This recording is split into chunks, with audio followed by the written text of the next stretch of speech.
ఇక ఇవాళ న్యూస్ పేపర్స్లో ప్రధాన వార్తలు చూద్దాం. ముందుగా నమస్తే తెలంగాణ దినపత్రిక మనకి ప్రధానంగా నిన్న సరిహద్దులో కాల్పులు జరిగిన సందర్భంలో మన జవాన్ వీరమరణం అంటూ వార్త చూస్తున్నాం. మురళీ నాయక్ అనే జవాన్ ప్రాణాలు కోల్పోయారు. సత్యసాయి జిల్లాలో ఆయన స్వస్థలానికి వాళ్ళ పార్థివ దేహం చేరబోతోంది. ఇక మరోవైపు చూసుకుంటే బరి తెగించిన పాక్ పౌరులపై అటాక్ అంటూ మనకి ప్రధాన వార్త కనిపిస్తుంది. సో మనకి ఇక్కడ ఎల్ఓసి వెంట పాక్ విచక్షణ రహితంగా కాల్పులు జరిపింది. సరిహద్దు రాష్ట్రాల్లోని గ్రామాలపైకి మోటార్ షెల్స్ ప్రయోగించింది. దానికి సాక్ష్యాలుగా మనకి ఇక్కడ అనేక ప్రాంతాల్లో ఫోటోగ్రాఫ్స్తో కూడిన వార్తలు మనకి ఇక్కడ కనిపిస్తున్నాయి. పూంచ్లోని గురుద్వారా దగ్గర అటాక్ దిగింది. సరిహద్దుకు సమీపంలోని ప్రాంతాల్లో జనావాసాలు ప్రార్థనాలయాలు లక్ష్యంగా పాకిస్తాన్ దాడులకు తెగబడుతుంది. పూంచ్లోని పాక్ జరిపిన దాడిలో దెబ్బతిన్న గురుద్వారా పరిసరాలను అక్కడ యువకులు చూపిస్తున్నారు. ఆ ఫోటోగ్రాఫ్ మనకి ఇక్కడ కనిపిస్తుంది. ఇంకొక వైపు చూసుకుంటే మనకి కాశ్మీర్లోని యూరీ సెక్టర్లో అక్కడ కూడా బారాముల్లా జిల్లాలోని యూరీలో పాక్ దాడులతో పూర్తిగా ధ్వంసమైన తన ఇంటిని పరిశీలిస్తున్నాడు ఒక స్థానికుడు. ఆ ఫోటోగ్రాఫ్ కూడా మనకి ఇక్కడ కనిపిస్తుంది. సో పాక్ దుర్మార్గానికి సాక్ష్యాలుగా మనకి ఫోటోగ్రాఫ్స్ కనిపిస్తున్నాయి. సో మరోవైపు చూసుకుంటే హోషియార్పూర్, పంజాబ్కి సంబంధించిన హోషియార్పూర్లో కూడా పాక్ ప్రయోగించిన ఒక క్షిపణిని భారత సైన్యం కూల్చేయడంతో దాని శకలాలు పంజాబ్లోని హోషియార్పూర్ ప్రాంతంలో పడ్డాయి. ఆ ఫోటోగ్రాఫ్. మరోవైపు పంజాబ్లోని భటిండాలో కూడా ఒక పొలంలో క్షిపణి శకలం పడింది. ఆ ఫోటోగ్రాఫ్ ఇది. మరోవైపు రాజస్థాన్ జైసల్మేర్లో కూడా డ్రోన్ కూలిస్తే అక్కడ పేలుడు సామాగ్రి లభ్యమైంది. దానికి సంబంధించిన ఫోటోగ్రాఫ్ మనకి ఇక్కడ కనిపిస్తుంది. సో భారత్ ప్రధానంగా పెహల్గాం దాడికి ప్రతి చర్యగా కేవలం ఉగ్రవాద స్థావరాల మీద దాడులు జరిపితే పాకిస్తాన్ మాత్రం జనావాసాలను లక్ష్యంగా చేసుకుంటుంది, ప్రార్థన ఆలయాలను లక్ష్యంగా చేసుకుంటుంది, సామాన్య ప్రజలను లక్ష్యంగా చేసుకుని అటాక్స్కు దిగుతున్న ఒక దుర్మార్గమైన పరిస్థితి మనకు కనిపిస్తుంది. సో ఇక్కడ ప్రధానంగా చూసినట్లయితే 3 రోజుల్లో 19కి మృతుల సంఖ్య చేరింది. సో పాక్ చేసిన అటాక్స్లో ఒక సైనికుడు సహా 2 పౌరులు కూడా చనిపోయినరు. సో దాడుల్ని సమర్థవంతంగా మరోవైపు తిప్పికొడుతుంది భారత సేన. 7 చొరబాటుదారులను కూడా మట్టుబెట్టేసింది భారత ఆర్మీ. ఢిల్లీలో త్రివిధ దళాధిపతులతో ప్రధాని మోదీ భేటీ అయ్యారు. ఈ నేపథ్యంలో సో టెరిటోరియల్ ఆర్మీని రెడీ చేయాలని కేంద్రం ఆదేశించిన పరిస్థితులు మనకి కనిపిస్తున్నాయి. సో భారత్ను నేరుగా ఎదుర్కొనే సత్తా లేక పాకిస్తాన్ దుర్మార్గానికి ఒడిగడుతుంది. పౌరుల ఆవాసాలు, ప్రార్థనాలయాల లక్ష్యంగా దాడులకు తెగబడుతుంది. సరిహద్దు రాష్ట్రాల్లోని గ్రామాల మీదకి డ్రోన్లు, క్షిపణులు కూడా ప్రయోగిస్తబోతుంది. సో నిన్న దాడుల్లో 3 చనిపోయినరు. దీంతో 3 రోజుల్లో పాక్ దురాఘాతానికి బలైన వాళ్ళ సంఖ్య 19కి చేరుకుంది. నిన్న రాత్రి కూడా పాక్ భూభాగం నుంచి వందలాది డ్రోన్లు భారత నగరాలే లక్ష్యంగా దూసుకొచ్చినాయి. సో వాటిని ఎక్కడికక్కడ కూడా మన సైన్యం కూల్చేసింది. మరోవైపు చూసుకుంటే నేల కూలుతున్న దాయాది డ్రోన్లు అంటూ కూడా మనం చూస్తున్నాం. 2వ రోజు కూడా పాక్ దుస్సాహసం. జమ్మూ కాశ్మీర్, పంజాబ్, రాజస్థాన్ రాష్ట్రాలపైకి దాడులకు యత్నం. వచ్చిన డ్రోన్లను వచ్చినట్టు కూల్చి పారేస్తున్న భారత సైన్యం అంటూ కూడా గమనించాలి. సో జమ్మూలోనే 100కు పైగా ధ్వంసం చేసిండు. సరిహద్దు ప్రాంతాల్లో బ్లాక్అవుట్ కొనసాగుతున్న పరిస్థితి మనకు స్పష్టంగా కనిపిస్తుంది. మరోవైపు చూసుకుంటే పాక్ పక్కలో బలూచ్ బల్లెం అంటూ మనం ఇంకో వార్త చూస్తున్నాం. So Balochistan liberation army BLA వరుస దాడులతో సైన్యం ఉక్కిరిబిక్కిరవుతుంది. పాక్ సైన్యం స్వతంత్ర దేశంగా ఐక్యరాజ్య సమితి గుర్తించాలి అంటూ అక్కడ బలూచిస్తాన్ వేర్పాటువాదులు చేస్తున్న వ్యాఖ్యలు కూడా మనం గమనించాలి. మరోవైపు దేశమంతా హై అలర్ట్ అంటూ ఇంకో వార్త మనకు కనిపిస్తుంది. సో భద్రతను లెవెల్ 1 నుంచి లెవెల్ 2కు పెంచింది కేంద్రం. కీలక ప్రాంతాల్లో హై సెక్యూరిటీని కూడా ఏర్పాటు చేసింది. సో ప్రధానంగా ఢిల్లీలో బహుళ అంతస్తుల భవనాల మీద సైరన్స్ కూడా ఏర్పాటు చేసింది. సో బయటకు రావద్దు అంటూ సరిహద్దు ప్రజలకు హెచ్చరికలు కూడా జారీ చేసిన సందర్భం మనకి కనిపిస్తుంది. సో ఇక మరోవైపు చూసుకుంటే సైన్యానికి సంఘీభావం అంటూ మనం చూస్తున్నాం. ఇంకొక వార్త ఫోటోగ్రాఫ్తో కూడిన వార్త కనిపిస్తుంది. ఆపరేషన్ సింధూర్కు మద్దతుగా భారత సైన్యానికి సంఘీభావంగా తెలంగాణ జాగృతి ఆధ్వర్యంలో నిన్న సాయంత్రం భారీ ప్రదర్శన జరిగింది. సో హైదరాబాద్లోని ఇందిరా పార్క్ నుంచి ఆర్టీసీ క్రాస్ రోడ్ వరకు జరిగిన ర్యాలీకి ఎమ్మెల్సీ కవిత నేతృత్వం వహించారు. వీరమరణం చెందిన జవాన్ మురళీ నాయక్ నివాళులు అర్పించాలు అంటూ మనకి వార్త కనిపిస్తుంది.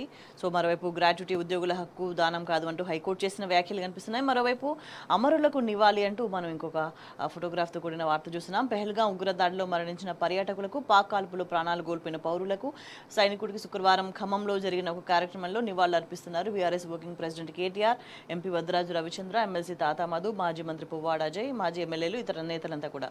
సో మరోవైపుగా రేషన్ తొలగింపుపై తిరుగుతూ పోయిన ప్రాణం అంటూ ఇంకొక వార్త చూస్తున్నాం మనం. ఇటీవల రేషన్ కార్డులో నుంచి పేరు తొలగించింది ప్రభుత్వం. సో దీన్ని తిరిగి చేర్చాలి అంటూ 4 రోజులుగా వృద్ధుడి ప్రయాస అంటూ చూస్తున్నాం. ఎంపీడీఓ ఆఫీస్ దగ్గరనే గుండెపోటుతో మల్లయ్య చనిపోయిన ఒక విషాదమైన వార్త కనిపిస్తుంది. మరోవైపు కాంటా పెట్టట్లేదని ధాన్యానికి నిప్పు పెట్టిన వార్త చూస్తున్నాం. వడ్ల కొనుగోళ్లు చేపట్టకపోవడంపై రైతులు రోడ్డెక్కిండ్రు. జాజిరెడ్డిగూడెం తొర్రూరు రహదారుల మీద ఆందోళనలు చేపట్టిండ్రు. రైతుల నిరసనకు మద్దతు తెలిపిండ్రు బీఆర్ఎస్ నాయకులు. సో ఆ వార్త మనకి ఇంకోవైపు కనిపిస్తుంది. ఇక మిగతా డీటెయిల్స్ ఒకసారి అప్డేట్స్ మనం గమనించినట్లయితే, సో బరి తెగించిన పాక్ పౌరుల మీద అటాక్ చేసింది. ప్రధానంగా జనవాసాల లక్ష్యంగా విచ్చలవిడిగా దాడులు చేస్తా పోయింది. సరిహద్దు గ్రామాల్లో షెల్లింగ్ చేసుకుంటా పోయింది. 3 చనిపోయారు, పలువురు గాయపడ్డారు. ప్రజలను సురక్షిత ప్రాంతాలకు తరలిస్తున్నారు. సో ప్రార్థనా మందిరాలే లక్ష్యంగా పాక్ దాడులు కొనసాగుతున్నాయి. సో ప్రధానంగా కవచాలుగా పౌర విమానాలను వినియోగిస్తుంది పాక్ అనేది మనకి ప్రధానంగా కనిపిస్తున్న వార్త. ఇక తప్పుడు సమాచారాన్ని కూడా వ్యాప్తి చేస్తుంది పాక్. ఎందుకంటే డైరెక్ట్గా ఎదుర్కొనే దమ్ము లేక తప్పుడు సమాచారాన్ని షేర్ చేస్తూ ప్రజల్ని మభ్యపెట్టే ప్రయత్నం చేస్తుంది. ప్రపంచాన్ని కూడా మభ్యపెట్టే ప్రయత్నం చేస్తుంది. మరోవైపు ఇక్కడ బారాముల్లా జిల్లాలోని యూరిలో పాక్ దాడుల వల్ల దెబ్బతిన్న తన ఇంటిని యజమాని పరిశీలిస్తున్నాడు. ఫోటోగ్రాఫ్ కనిపిస్తుంది ఏ స్థాయిలో ఆ ఇల్లు ధ్వంసమైందో.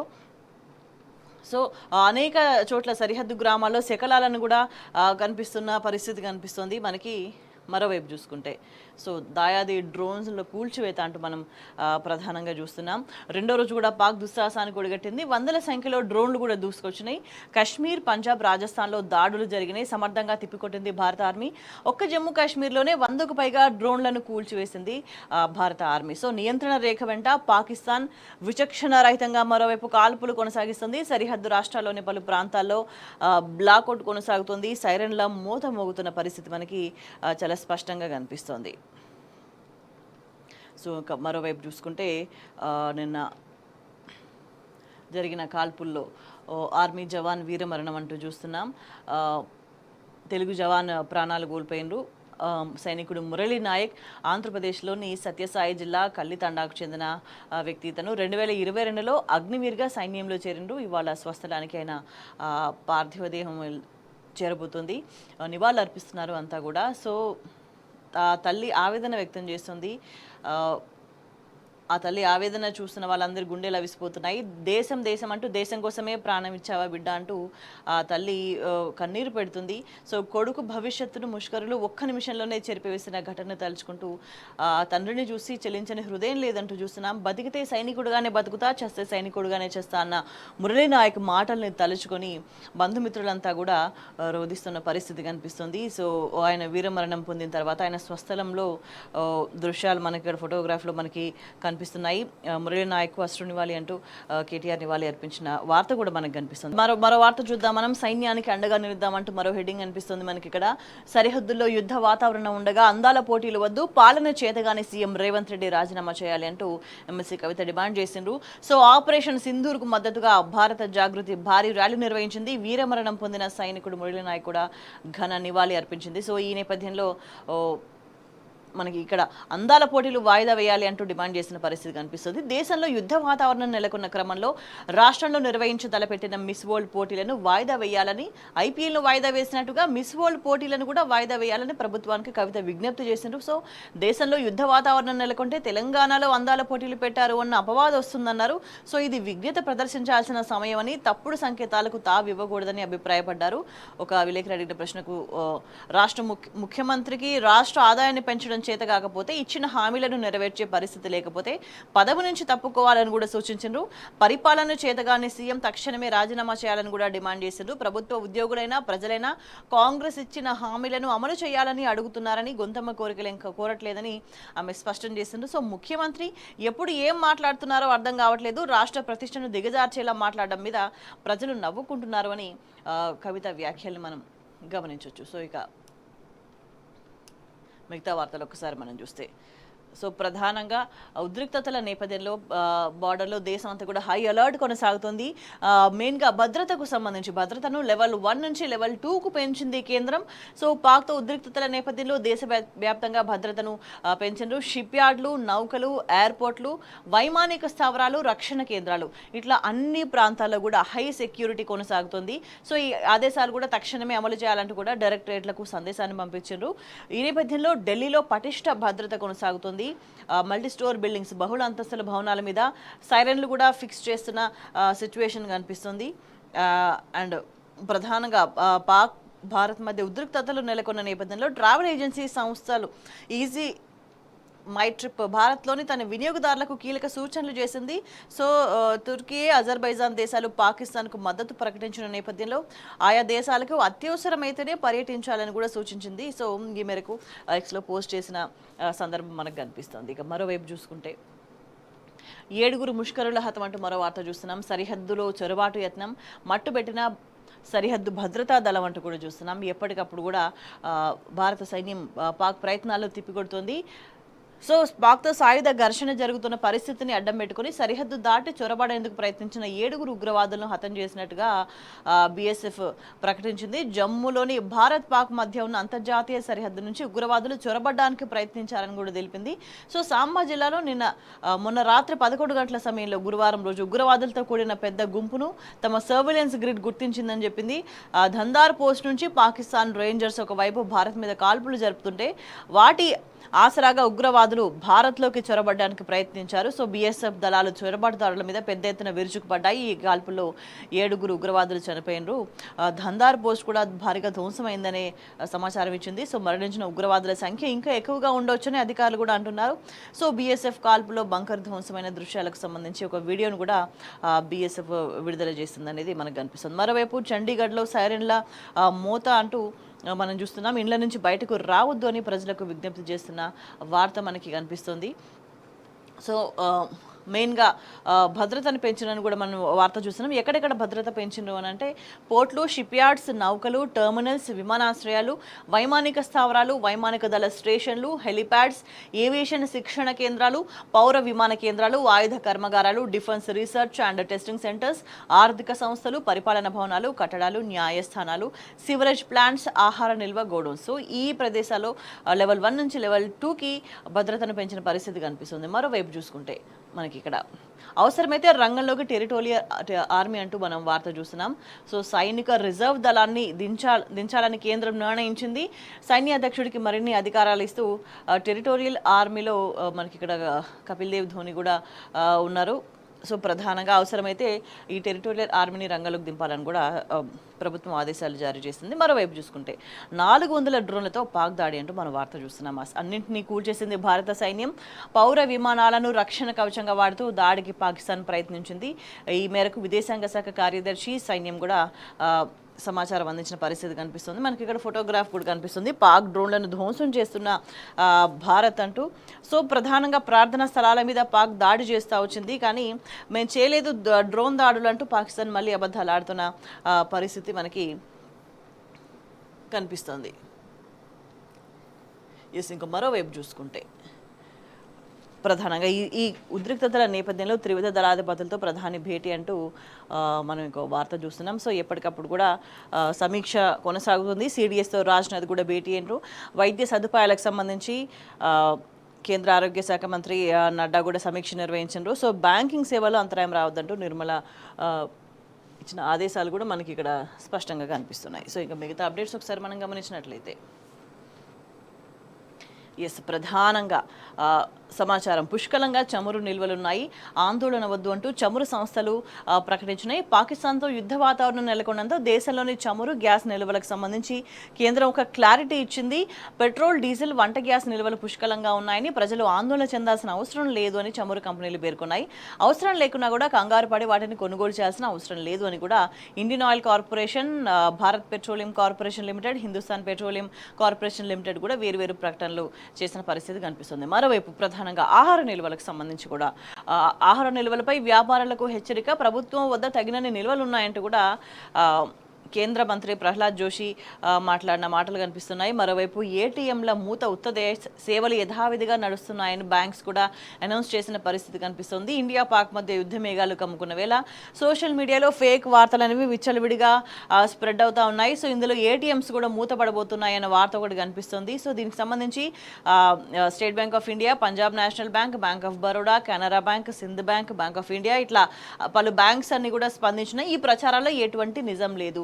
ఏటీఎంల మూత అనేది ఉత్తి వార్తనే. సో సేవలు యథావిధిగా కొనసాగుతాయి. ఎవరు కూడా దీనికి సంబంధించి పానిక్ అవ్వాల్సిన అవసరం లేదు అనేది మనకి ఇక్కడ ఈ వార్తలో సారాంశంగా మనకు ప్రధానంగా కనిపిస్తుంది. ఇక ఒకవైపు ఈ ఉద్రిక్తతల నేపథ్యంలో ఐపీఎల్ని ఒక వారం పాటు వాయిదా వేసిన పరిస్థితి కనిపిస్తుంది. మరోవైపు సీఏ ఫైనల్ ఎగ్జామ్స్ కూడా వాయిదా వేసిన పరిస్థితి. భద్రతా పరిస్థితుల దృష్ట్యా ఐసీఏ నిర్ణయం తీసుకుంది. మరోవైపు డిమాండ్ వల్లే బాస్మతి బియ్యం ధరల పెరుగుదల యుద్ధం కారణం కాదు అంటూ ఏఆర్ఈఏ వెల్లడించింది. సో బాస్మతి బియ్యం ధరలు అమాంతం పెరిగిపోయినాయి. సో దీన్ని కొందరు భారత్ పాక్ ఉద్రిక్తతలకు ముడిపెడుతూ ప్రచారం చేస్తున్నారు. ఈ నేపథ్యంలో అఖిల భారత బియ్యం ఎగుమతుల సంఘం కీలకమైన ప్రకటన చేస్తుంది. బాస్మతి బియ్యం ధరల పెంపుకు భారత్ పాక్ మధ్య ఉద్రిక్తతకు సంబంధం లేదు అని అసోసియేషన్ అధ్యక్షుడు అనౌన్స్ చేసిండు సతీష్ గోయల్. డిమాండ్ కారణంగానే బియ్యం ధరలు పెరిగాయి. సో దానికి ప్రస్తుత ఉద్రిక్తతలకు ఎట్లాంటి సంబంధం లేదు అనేది ఒక స్పష్టత ఇచ్చిన పరిస్థితి మనకి కనిపిస్తుంది. మరోవైపు చూసుకుంటే మనకి ఇక్కడ ఆకాశ్ మే హద్దు అంటూ చూస్తున్నాం. పాక్ డ్రోన్లను తుత్తునియలు చేసిన స్వదేశీ రక్షణ వ్యవస్థ అంటూ మనం గమనిస్తున్నాం ఇక్కడ వార్తని. జమ్మూ కాశ్మీర్, పంజాబ్, రాజస్థాన్, గుజరాత్లోని 36 ప్రాంతాలను లక్ష్యంగా చేసుకుని గురువారం రాత్రి పాకిస్తాన్ 300 నుంచి 400 డ్రోన్లతో దాడులకు తెగబడ్డది. అయితే ఈ దూసుకొస్తున్న ఈ డ్రోన్లను గాల్లో ఉండగానే తుత్తునియలు చేయడంలో Akash surface to air missile defence system కీలక పాత్ర పోషించింది. స్వదేశీ పరిజ్ఞానంతో అభివృద్ధి చేసిన ఈ రక్షణ వ్యవస్థ గురించి ఇప్పుడు అంతటా కూడా చర్చ నడుస్తుంది. సో దీని పేరు Akash surface to air missile defence system అని అభివృద్ధి చేసింది. స్వదేశీ పరిజ్ఞానంతో భారత్ అభివృద్ధి చేసింది. దీని పరిధి 4.5 కిలోమీటర్ల నుంచి 25 కిలోమీటర్లుగా కనిపిస్తుంది. సో ఈ క్షిపణి వేగం గంటకు 4,320 కిలోమీటర్లు. సో సూపర్సోనిక్ అనేది కనిపిస్తుంది మనకి ప్రధానంగా. లాంచింగ్ ప్లాట్ఫామ్ అనేది మొబైల్ లాంచెస్, ట్రక్ లేదా వాహనాలు అనేది కనిపిస్తుంది. వేటిని కూల్చగలదు ఇది అని అంటే డ్రోన్లు, ఫైటర్ జెట్స్, హెలికాప్టర్స్, క్రూజ్ క్షిపణులని కూడా ఇది కూల్చగలదు. మరోవైపు దీని స్పెషాలిటీ ఏంటంటే ఏకకాలంలో ఏ దిశ నుంచి వచ్చిన బహుళ డ్రోన్లనైనా కూడా ఖచ్చితత్వంతో కూల్చగలదు. సో ఇది దీని స్పెషాలిటీ. ఈ వార్ హెడ్ బరువు సుమారు 60 కిలోలు ఉంటుంది. ఈ radar type Rajendra radar. So ఈ లక్ష్యాల కూల్చివేత గుర్తింపు అనేది దీనికి ప్రధానంగా కనిపిస్తుంది. ఇక మరోవైపు చూస్తే ఏటీజీఎంతో పాక్ బంకర్లు భస్మీపటలం అంటూ చూస్తున్నాం. సరిహద్దులో శతఘ్నులు భారీ మెషిన్ గన్స్తో దాడులకు పాల్పడుతున్న పాక్ రేంజర్స్కు భారత్కు చెందిన యాంటీ ట్యాంక్ గైడెడ్ మిసైల్ చుక్కలు చూపిస్తుంది. సో దాడులు చేసి నక్కడానికి పాక్ రేంజర్లు ఏర్పాటు చేసుకున్న బంకర్లను ఈ ఏటీజీఎం భస్మీపటలం చేస్తుంది. సో ఈ ఏటీజీఎం స్పెషాలిటీస్ ఏంటి అంటే ఆయుధాలు కలిగిన వాహనాలు, బంకర్లు, యుద్ధ ట్యాంకులను నాశనం చేయడానికి దీన్ని వాడతారు. సో 1.5 కిలోమీటర్ల నుంచి 5 కిలోమీటర్ల వరకు దీని పరిధి ఉంటుంది. ఎట్లా పనిచేస్తుందంటే 2 వార్ హెడ్స్ ఉంటాయి. తొలి దాడిలో శత్రు ట్యాంక్ బయట కవచం నాశనం అవుతుంది. రెండో దాడిలో ట్యాంక్ ధ్వంసం అయిపోతుంది. సో ఎట్లా ప్రయోగించాలి అని అంటే భుజం మీద నుంచి లేదా ట్రైపాడ్ వాహనాలపై నుంచి అమర్చి కూడా వాడచ్చు. సో దీని ప్రత్యేకత ఏంటంటే ఒక్కసారి బంకర్ లేదా టార్గెట్ను లాక్ చేస్తే దానంతటా అదే లక్ష్యాన్ని వెంటాడి ఛేదిస్తుంది. ఇది దీని స్పెషాలిటీ అంటూ చూస్తున్నాం. మరోవైపు ఢిల్లీ తెలంగాణ భవన్లో కంట్రోల్ రూమ్ 24 గంటల పాటు నిరంతర సేవలు తెలంగాణ వాసుల కోసం ఏర్పాటు అంటూ మనం మరో వార్తను చూస్తున్నాం. సో ఇంకొక వైపు ప్రధానంగా పాక్ పక్కలో బలూచ్ బల్లెం అంటూ మనకి ఇంకొక వార్త కనిపిస్తుంది. సో స్వతంత్ర దేశంగా ప్రకటించుకున్నారు వేర్పాటువాదులు. ఈ నేపథ్యంలో ఐక్యరాజ్య సమితి జోక్యం చేసుకోవాలని కూడా వాళ్ళు డిమాండ్ చేస్తున్న పరిస్థితి. సో బిఎల్ఏ వరుస దాడులతో పాక్ సైన్యం ఉక్కిరిబిక్కిరి అవుతుంది. ఇప్పటికీ కీలక ప్రాంతాలు బిఎల్ఏ చేతులకు వెళ్ళిపోయి వాళ్ళు స్వాధీనం చేసుకున్న పరిస్థితి కనిపిస్తుంది. సో మనకి ఇక్కడ ఫోటోగ్రాఫ్ కనిపిస్తుంది. బలూచిస్తాన్కు స్వతంత్రం ప్రకటిస్తున్న బిఎల్ఏ బలూచిస్తాన్లో పాక్ జెండాలను తొలగించి బలూచిస్తాన్ జెండాలను ఎగురవేస్తున్న వేర్పాటువాదులు అంటూ మనకి ఇక్కడ ఫోటోగ్రాఫ్తో కూడిన వార్త ప్రధానంగా కనిపిస్తుంది. సో ఇక్కడ భారత్తో యుద్ధానికి దిగిన పాకిస్తాన్కు బలూచిస్తాన్ అనేది పక్కలో బలెంలా మారిపోయిన పరిస్థితి. బలూచిస్తాన్ స్వతంత్ర దేశంగా ప్రకటించుకునే దిశగా బలూచిస్తాన్ లిబరేషన్ ఆర్మీ, ఇతర వేర్పాటువాద గ్రూప్స్ అన్ని కూడా అడుగులు వేస్తున్నాయి. తాము స్వాతంత్రం పొందామని బలూచిస్తాన్ ప్రత్యేక దేశంగా గుర్తించాలని ఐక్యరాజ్య సమితి ప్రపంచ దేశాలకు విజ్ఞప్తి చేస్తున్న పరిస్థితి చాలా క్లియర్గా కనిపిస్తుంది. సో ఇక్కడ బలూచిస్తాన్లో వరుస దాడులతో పాక్ సైన్యాన్ని ఉక్కిరిబిక్కిరి చేస్తున్నాయి. భారత్పై మిసైల్స్, డ్రోన్లతో దాడి చేయడానికి పాక్ సైన్యం ప్రణాళిక రచిస్తుంటే బలూచిస్తాన్లో కీలక ప్రాంతాల మీద BLA పట్టు సాధిస్తుంది. ఇదే అదనంగా చూసుకుని బాంబు దాడులు, బుల్లెట్స్ విరుచుకుపడుతూ అక్కడ గస్తీ కాస్తున్న పాక్ సైన్యానికి కూడా కంటి మీద కునుకు లేకుండా చేస్తున్న పరిస్థితి. ఈ నేపథ్యంలోనే మమ్మల్ని ప్రత్యేక దేశంగా గుర్తించండి అంటూ వాళ్ళు డిమాండ్ చేస్తున్న సిచ్యువేషన్ కనిపిస్తుంది. ఇక మరోవైపు చూస్తే 75 నిమిషాల ముందే చెక్ ఇన్ క్లోజ్ అంటూ చూస్తున్నాం. ఎవరైతే ఫ్లైట్లో ట్రావెల్ చేయాలనుకుంటున్నారో 3 గంటల ముందే ఎయిర్పోర్ట్కు చేరుకోవాలి అంటూ వాళ్ళకి సూచనలు ఇచ్చిన పరిస్థితి కనిపిస్తుంది. విమానం బయలుదేరడానికి 75 నిమిషాల ముందు చెక్-ఇన్ క్లోజ్ చేస్తాయని చెప్తున్నాయి. Bureau of civil aviation security ఆదేశాల నేపథ్యంలో ఇటువంటి సూచనలు చేస్తున్నట్టుగా పలు విమానయాన సంస్థలు అనౌన్స్ చేసినాయి. మరోవైపు చూసుకుంటే మా ప్రధాని పిరికి పంద అంటూ పాక్ ప్రధాని మీద ఆ దేశ ఎంపీ సంచలన వ్యాఖ్యలు అంటూ చూస్తున్నాం. సో పాక్ ప్రధాని షెహబాజ్ షరీఫ్ ఒక పిరికి పందాని పాకిస్తాన్ తెహ్రీకే ఇన్సాఫ్ PTI ఎంపీ షాహిద్ అహ్మద్ సంచలన వ్యాఖ్యలు చేసిండ్రు. PM మోదీ పేరుని సైతం మా ప్రధాని ఉచ్చరించట్లేదు లేదని తీవ్ర స్థాయిలో విమర్శించిండు. పాకిస్తాన్ భారత్ మీద డ్రోన్ల దాడికి తెగబడ్డ తర్వాత శుక్రవారం పాకిస్తాన్ పార్లమెంట్లో ఈ వ్యాఖ్యలు చేసినట్టుగా NDTV కథనం చెప్తోంది.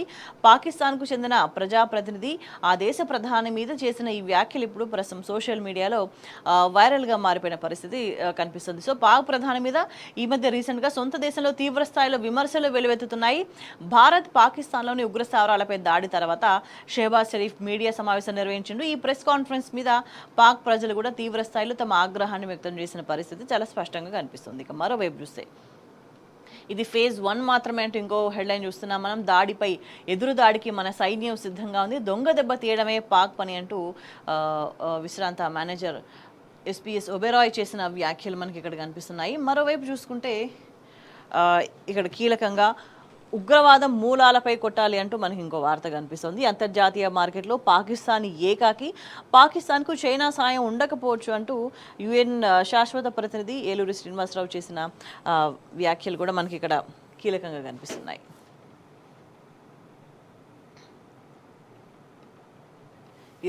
ఇక మరోవైపు చూసుకుంటే రాష్ట్రంలో పరిస్థితులకు సంబంధించి మూవింగ్ ఆన్, ఇక్కడ మనకి ఖమ్మం జిల్లా తల్లాడ మండలం మిట్టపల్లిలో బీఆర్ఎస్ నేత రాయల శేషగిరిరావు కాంస్య విగ్రహాన్ని ఆవిష్కరిస్తున్నారు BRS working president KTR. So ఆ ఫోటోగ్రాఫ్ మనకి ఇక్కడ కనిపిస్తుంది. మరోవైపు ఖమ్మం జిల్లా తల్లాడ మండలం మిట్టపల్లిలో అక్కడ సభకు హాజరైన బీఆర్ఎస్ శ్రేణులు ఆ ఫోటోగ్రాఫ్ చూస్తున్నాం. ఇక దివాళా కోరు సీఎం రేవంత్ అంటూ మనకి ఇంకో హెడ్లైన్ కనిపిస్తుంది. ప్రధానంగా నా రాజకీయ అనుభవంలో ఏ సీఎం కూడా ఇంత దిగజారుడు మాటలు మాట్లాడలేదు.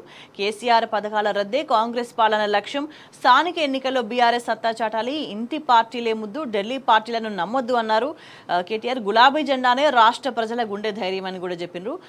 మిట్టపల్లిలో శేషగిరిరావు విగ్రహం ఆవిష్కరణ జరిగింది. సో INTUC నుంచి బీఆర్ఎస్లో చేరికలు కూడా జరిగినాయి. ఆ వార్త మనకు కనిపిస్తుంది. ఇక్కడ ఈ సందర్భంగా ప్రధానంగా బాండ్ పేపర్లు రాసి భట్టి మోసం చేసినట్టు కూడా కీలక వ్యాఖ్యలు చేసి ఇచ్చిండ్రు. ఖమ్మం జిల్లాకు చెందిన డిప్యూటీ సీఎం భట్టి విక్రమార్క మధురైలో బీఆర్ఎస్ అభ్యర్థి లింగాల కమల్ రాజుపై గెలవడానికి అఫిడవిట్లు రాసిచ్చారని, దేవుడి దగ్గర బాండ్ పేపర్ల మీద సంతకాలు చేసిచ్చారని, అనేక విధాలుగా ప్రజలను నమ్మించే ప్రయత్నం చేశారని కూడా విమర్శించారు. సో 17 నెలల కాంగ్రెస్ పాలనలో తెలంగాణ ప్రజలకు జరిగిన మేలు ఏమీ లేదు, ఉన్న పథకాలు కూడా దిక్కు లేకుండా పోయిందని విమర్శించారు. అద్భుతమైన కేసీఆర్ కిట్ కార్యక్రమాన్ని కూడా ఎత్తేసిందని మండిపడ్డారు. ఈ సందర్భంగా మరోవైపు రుణమాఫీ పేరుతో ద్రోహం చేసిండ్రు. సో రైతులంతా వెంటనే బ్యాంకులకు వెళ్లి పంట రుణాలు తెచ్చుకోవాలని, డిసెంబర్ 9న తొలి సంతకం రుణమాఫీ మీద ఫైల్ మీద పెడదామంటూ రైతులకు హామీ ఇచ్చిన రేవంత్ రెడ్డి వాళ్లను కూడా నిలువున మోసం చేసిందని KTR మండిపడ్డ పరిస్థితి కనిపిస్తోంది. సో ఆడబిడ్డల ఓట్ల కోసమే కాంగ్రెస్ వాళ్ళు ఫ్రీ బస్, తులం బంగారం అంటూ హామీలు ఇచ్చిందని విమర్శించారు. హామీల వలలో పడి ఆడబిడ్డలు మోసపోయి గోసపడుతున్నారని కూడా ఆవేదన వ్యక్తం చేసిన పరిస్థితి. మరోవైపు ఈ నేపథ్యంలో స్థానికంలో సత్తా చాటాలి అంటూ పార్టీ శ్రేణులకు కూడా పిలుపునిచ్చిండ్రు. సో బీఆర్ఎస్ పథకాల రద్దే లక్ష్యంగా కాంగ్రెస్ పనిచేస్తుంది అంటూ కూడా కీలకమైన వ్యాఖ్యలు చేసిండ్రు. సో బీఆర్ఎస్లోకి INTUC నాయకులు అంటూ మనం చూస్తున్నాం. కాంగ్రెస్ అనుబంధ కార్మిక సంఘం INTUC ఖమ్మం జిల్లా వర్కింగ్ ప్రెసిడెంట్ సహా పలువురు KTR సమక్షంలో బీఆర్ఎస్లో చేరిండ్రు. తల్లాడ మండలం మిట్టపల్లిలో వీళ్ళందరికీ గులాబీ కండువాలు కప్పి పార్టీలోకి ఆహ్వానించిండ్రు KTR. బీఆర్ఎస్లో చేరిన వాళ్ళలో INTUC working president Yakub Pasha, Subhani, Salim Pasha, Chand Pasha, Bhadradri జిల్లాకు చెందిన తోటమల్ల బాలయోగి ఇతరులు ఉన్నారు. సో మాజీ మంత్రి పువ్వాడ, బీఆర్ఎస్ భద్రాద్రి జిల్లా అధ్యక్షుడు రేగా కాంతారావు ఆధ్వర్యంలో ఈ చేరికలను కూడా కొనసాగిన పరిస్థితి కనిపిస్తుంది. రాను రాను కాంగ్రెస్ మీద పూర్తి స్థాయిలో ప్రజలకి నమ్మకం పోతుంది. సో కాంగ్రెస్ ప్రజలను వేధిస్తుంది అనేది అనేక సందర్భాల్లో స్పష్టమవుతుంది. ఇంకా మరోవైపు చూసుకుంటే కీలకంగా పాక్ బిలియన్ డాలర్ల ఐఎంఎఫ్ రుణం అంటూ చూస్తున్నాం. మా దేశ ప్రధాని కార్యాలయం వెల్లడించింది. సో ఐఎంఎఫ్ ఓటింగ్కు భారత్ గైర్ హాజరైంది. సో $1 బిలియన్ రుణాన్ని విడుదల చేయడానికి అంతర్జాతీయ ద్రవ్యనిధి సంస్థ ఐఎంఎఫ్ శుక్రవారం ఆమోదం తెలిపింది. పాక్ ప్రధాని కార్యాలయం ఈ విషయాన్ని వెల్లడించింది. ఐఎంఎఫ్ బోర్డు సమావేశం నిన్న వాషింగ్టన్లో జరిగింది. పాక్ ఉద్దీపన ప్యాకేజ్ మీద జరిగిన ఓటింగ్కు భారత్ గైర్ హాజరైంది. గతంలో ఇచ్చిన ఆర్థిక సహాయాన్ని సమర్థంగా ఉపయోగించుకోవడంలో ఐఎంఎఫ్ షరతులను పాటించడంలో పాకిస్తాన్ పదే పదే విఫలమవుతూ ఉన్నది. సో ఈ పాకిస్తాన్తో ఉద్రిక్తతల్లో తీవ్ర రూపం దాలుస్తున్న తరుణంలో భారత్ ఈ డెసిషన్ తీసుకుంది. పాక్కు అందజేస్తున్న రుణాలు సైనిక నిఘా కార్యకలాపాలకు, భారత భూభాగం మీద దాడులు చేయడానికే లష్కర్ తైబా, జైషే మహమ్మద్ వంటి ఉగ్ర గ్రూపులకు పరోక్షంగా సహాయపడుతున్నాయంటూ భారత్ మొదటి నుంచి వాదిస్తోంది. సో సీమాంతర ఉగ్రవాదాన్ని అంతం చేయడానికే పటిష్టమైన చర్యలు తీసుకున్నంత వరకు పాకిస్తాన్కు ఆర్థిక సహకారం అందజేయొద్దంటూ కూడా ఐఎంఎఫ్, ప్రపంచ బ్యాంక్ వంటి అంతర్జాతీయ ఆర్థిక సంస్థలకు భారత్ విజ్ఞప్తి చేసిన పరిస్థితి స్పష్టంగా కనిపిస్తోంది.